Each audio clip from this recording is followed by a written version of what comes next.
2 Thessalonica chapter 5 verse 21. Sa halip, suriin ninyong mabuti ang lahat para malaman kung galing ito sa Diyos o hindi. Panghawakan niyo ang mabuti. Verse 22. At iwasan ang lahat ng uri ng kasamaan.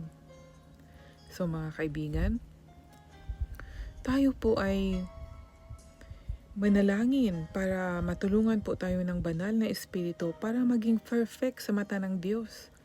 Pray ang susi para hindi tayo makagawa ng masama at kaalaman sa turo, kaya kailangan natin magbasa sa salita ng Diyos.